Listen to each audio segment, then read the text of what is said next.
ဆုံးနှပ်ပြီးနေရဆိုရင်ထူးခြားတဲ့နေလေးဖြစ်ပါတယ်။ညာပွားပွင့်စံ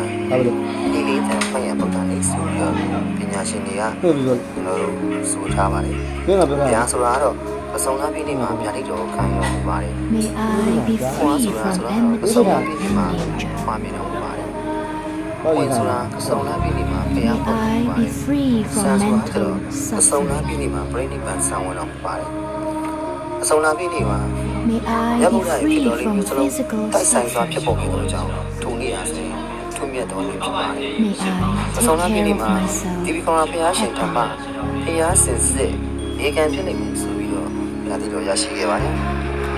May ဘာမှမ my စွာဘုရားလောင်းဖြစ် parents, တော်မူသောထိတ္တမင်းသားကိုတက်ကတိုင်းကပိလဝ relatives, ဒီပေါ်နိုင်ငံ and မှာ friends, ကပိလဝပြည့်ချင်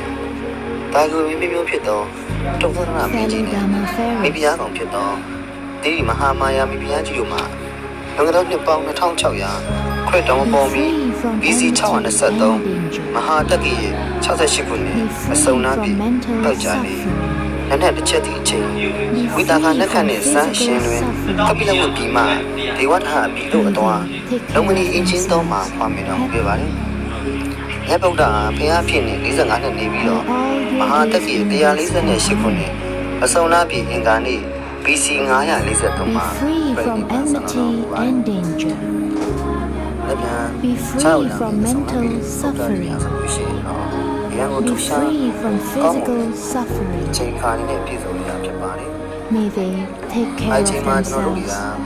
က happily. အစုံနာပြည့်နေညောင်ရင်သုံးပွဲကြီးနေနေပြုလုပ်ရှိ May ပါတယ် all monks in Kaya this siya- compound, အဲ့ဒီအဲ့ခါတော့တပ်ပညုတရှင်ရတော်ကိုရတော်မူအတွက်ဘောဒီပင်ကိုမိပြုပြီးတော့တရားအထုတ်တော်မူ laymen ခဲ့ and ပါတယ် laywomen အဲ disciples. ကြောင့်ဗုဒ္ဓဘာသာဝင်တို့ဟာဘောဒီပင်ကိုရေသုံးလောင်းချင်းစတော်ဖို့ကောင်းမှုတို့ပြုလုပ်ကြပါတယ်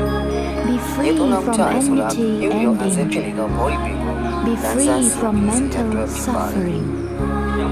Be free from ဒီ physical ဆက်ပြီးညာ suffering. လေးကတော့ညာပွားပွင့်စ May they take care of themselves happily.